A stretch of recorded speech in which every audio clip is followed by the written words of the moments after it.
अयोध्या भारत के उत्तर प्रदेश राज्य का एक अति प्राचीन और धार्मिक नगर है। यह पवित्र सरयू नदी के तट पर बसा हुआ है। माना जाता है कि इस नगर को मनु ने बसाया था और इसे अयोध्या नाम दिया, जिसका अर्थ होता है अयुद्ध, अर्थात जहां कभी युद्ध न हो। इसके अलावा इसे प्राचीन काल में कौशल देश के नाम से भी जाना जाता था। पौराणिक मान्यताओं के अनुसार अयोध्या में सूर्यवंशी और रघुवंशी राजाओं का राज हुआ करता था, जिसमें आगे चलकर भगवान श्री राम ने अवतार लिया था। यहाँ पर 7वीं शताब्दी में चीनी यात्री हेनसांग भी आया था। उसके अनुसार यहाँ 20 बौद्ध मंदिर थे तथा 3000 भिक्षु रहा करते थे। ये नगर सप्तपुरियों में से एक है। अयोध्या, मथुरा, माया, काशी, कांची, अवंतिका, पुरी, द्वारावती चैव सप्तैता मोक्षदायिका। इसका अर्थ है अयोध्या, मथुरा, हरिद्वार, काशी, कांचीपुरम, उज्जैन और द्वारिका, ये 7 पुरिया नगर मोक्षदायी माने गए हैं। अयोध्या का इतिहास। वेदों में अयोध्या को ईश्वर का नगर बताया गया है और इसकी संपन्नता की तुलना स्वर्ग से की गई है। अथर्ववेद में यौगिक प्रतीक के रूप में अयोध्या का उल्लेख है। अष्टचक्रा नवद्वारा देवानाम पुर्योध्या। ये पूरी सरयू के तट पर 12 योजन लगभग 144 किलोमीटर लंबाई और 3 योजन लगभग 36 किलोमीटर चौड़ाई में बसी थी। कई शताब्दी तक यह नगर सूर्यवंशी राजाओं की राजधानी रहा। अयोध्या मूल रूप से हिंदू मंदिरों का शहर है। यहाँ आज भी हिंदू धर्म से जुड़े अवशेष देखे जा सकते हैं। जैन मान्यता के अनुसार यहाँ 24 तीर्थंकरों में से 5 तीर्थंकरों का जन्म हुआ था। इसके अलावा जैन और वैदिक दोनों मतों के अनुसार भगवान रामचंद्र जी का जन्म भी इसी स्थान पर हुआ था। यहाँ पर हुए सभी तीर्थंकर और भगवान रामचंद्र जी इक्ष्वाकु वंश से थे। इसका महत्व इसके प्राचीन इतिहास में निहित है, क्योंकि भारत के प्रसिद्ध एवं प्रतापी क्षत्रियों की राजधानी यही नगर रहा है। अयोध्या में ही जन्मे भगवान श्री राम को विष्णु जी के 7वें अवतार के रूप में जाना जाता है। पहले अयोध्या कौशल जनपद की राजधानी था। प्राचीन उल्लेखों के अनुसार तब इसका क्षेत्रफल 96 वर्ग मील था। अयोध्या और फैजाबाद। कभी कभी बहुत से लोगों को इन दोनों शहरों में भ्रम होने लगता है। आमतौर पर लोग इन दोनों को एक ही शहर समझने लगते हैं। अयोध्या भारत के प्राचीनतम शहरों में शुमार है और करोड़ों भारतीयों के आराध्य भगवान श्री राम की जन्मस्थली के रूप में विख्यात है। फैजाबाद भी एक शहर है जो अयोध्या से 10 किलोमीटर की दूरी पर स्थित है। फैजाबाद को अवध के सूबेदार नियुक्त किए गए एक ईरानी सादात अली ने 1722 ईस्वी में बसाकर अवध की पहली राजधानी बनाया था, जिसे बाद में नवाब असफुद्दौला द्वारा 1775 ईस्वी में लखनऊ ले जाया गया और इसके बाद फैजाबाद का पतन हो गया। इस 50 वर्ष की अवधि तक के नवाबों ने उस राजधानी में बहुत सी खूबसूरत इमारतों का निर्माण करवाया। लखनऊ की तरह फैजाबाद भी हमें नवाबकालीन दौर की याद दिलाता है। अवध के नवाबों के बारे में अगर हम इतिहास में पढ़ते हैं तो पाते हैं कि उन्होंने अयोध्या के हनुमानगढ़ी मंदिर का जीर्णोद्धार और लखनऊ शहर के अलीगंज में स्थित एक हनुमान मंदिर का निर्माण करवाया था। फैजाबाद शहर के बसने के बाद भी अयोध्या अपने धार्मिक स्वरूप और धार्मिक पराकाष्ठा के कारण आम हिंदू जनमानस के बीच आस्था के केंद्र के रूप में विख्यात रहा। इसे हम इस नजरिए से भी देख सकते हैं कि सादात अली ने भगवान श्री राम के बाद अयोध्या को ही अवध की राजधानी बनाया, पर एक ईरानी होने के नाते वर्तमान अयोध्या नगर से तकरीबन 10 किलोमीटर दूर जाकर अपनी फारसी जबान में उसे फैजाबाद के नाम से स्थापित कर दिया, जिसका अर्थ कुछ विद्वान ऐसे शहर के रूप में निकालते हैं जहां पर सब बराबर हैं और जहां कोई भेदभाव ना हो।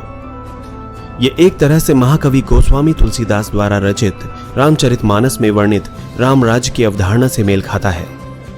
आगे चलकर जब हमारा देश अंग्रेजों के अधीन आया तो उन्होंने फैजाबाद शहर को एक जिले का दर्जा दिया और रामनगरी अयोध्या को भी इस जिले के अंतर्गत कर दिया।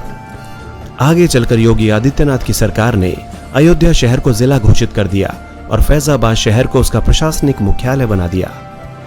मई 2017 तक फैजाबाद शहर की अलग नगरपालिका थी और अयोध्या शहर की अलग नगरपालिका, जिसका बाद में सूबे की भाजपा सरकार ने विलय कर अयोध्या नगर निगम नाम से एक नए नगर निकाय को गठित कर दिया।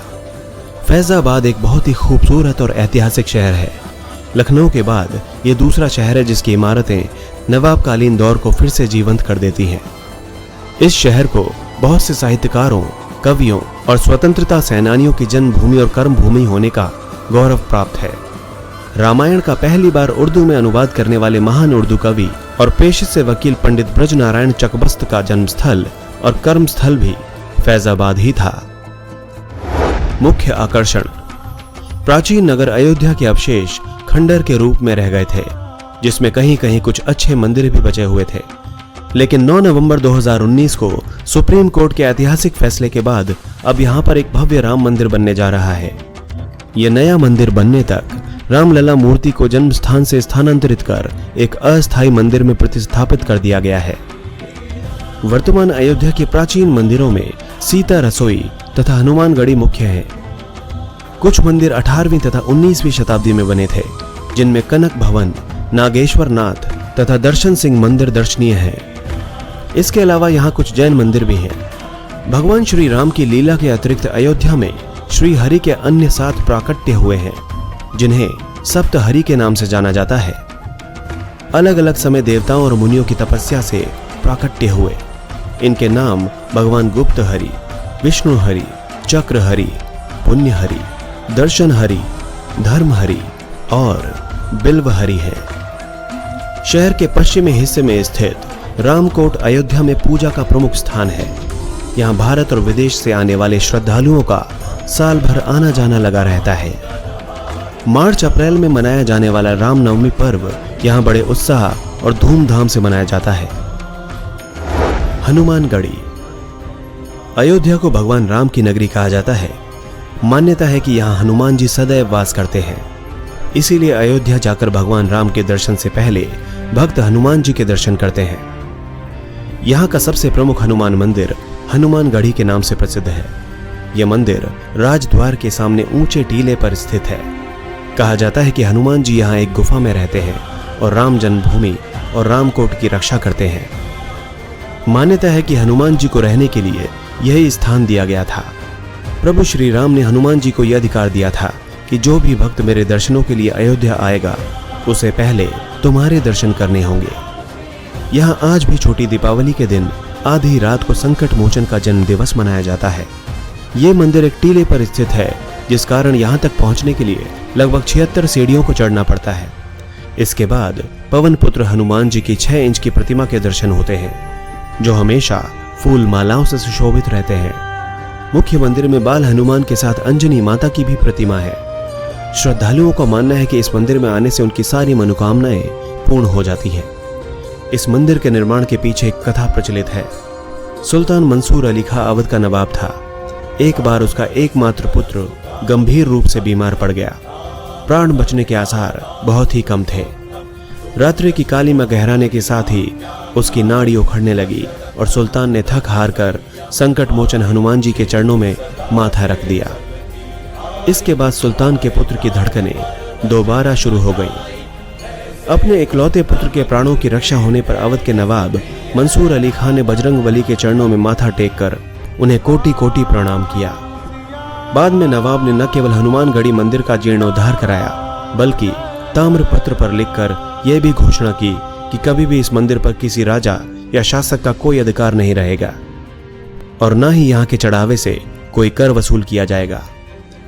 इसके अलावा उसने 52 बीघा जमीन हनुमानगढ़ी व इमली वन के लिए भी उपलब्ध कराई। इस हनुमान मंदिर के निर्माण के कोई स्पष्ट साक्ष्य तो नहीं मिलते हैं, लेकिन कहते हैं कि अयोध्या न जाने कितनी बार बसी और उजड़ी, लेकिन फिर भी एक स्थान जो हमेशा अपने मूल स्वरूप में था, वो था हनुमान टीला, जो आज हनुमानगढ़ी के नाम से प्रसिद्ध है। लंका से विजय के प्रतीक के रूप में लाए गए निशान भी इसी मंदिर में रखे गए हैं, जो आज भी खास मौके पर ही बाहर निकाले जाते हैं और जगह जगह पर उनकी पूजा अर्चना की जाती है। राघव जी का मंदिर। ये मंदिर अयोध्या नगर के केंद्र में स्थित बहुत ही प्राचीन भगवान श्री राम का स्थान है, जिसको हम राघव जी का मंदिर कहते हैं। मंदिर में स्थित भगवान राघव जी अकेले ही विराजमान हैं। ये एकमात्र ऐसा मंदिर है जिसमें भगवान के साथ माता सीता की मूर्ति विराजमान नहीं है। नागेश्वर नाथ मंदिर। कहा जाता है कि नागेश्वर नाथ मंदिर को भगवान राम के पुत्र कुश ने बनवाया था। मान्यता है कि जब कुश सरयू नदी में नहा रहे थे, तब उनका बाजूबंद खो गया। बाजूबंद एक नाग कन्या को मिला, जिसे कुश से प्रेम हो गया। वो कन्या शिव भक्त थी। कुश ने उसके लिए यह मंदिर बनवाया। कहा जाता है कि यही एकमात्र मंदिर है जो विक्रमादित्य के काल के पहले से है। 5 अगस्त 2020 को अयोध्या में बनने वाले विशाल और भव्य राम मंदिर का शिलान्यास किया गया। दोस्तों, इसी तरह की इंटरेस्टिंग और इंफॉर्मेटिव वीडियोस देखने के लिए हमारे चैनल हिस्टोरिक हिंदी को आज ही सब्सक्राइब करें और बेल आइकन को दबाना ना भूलें।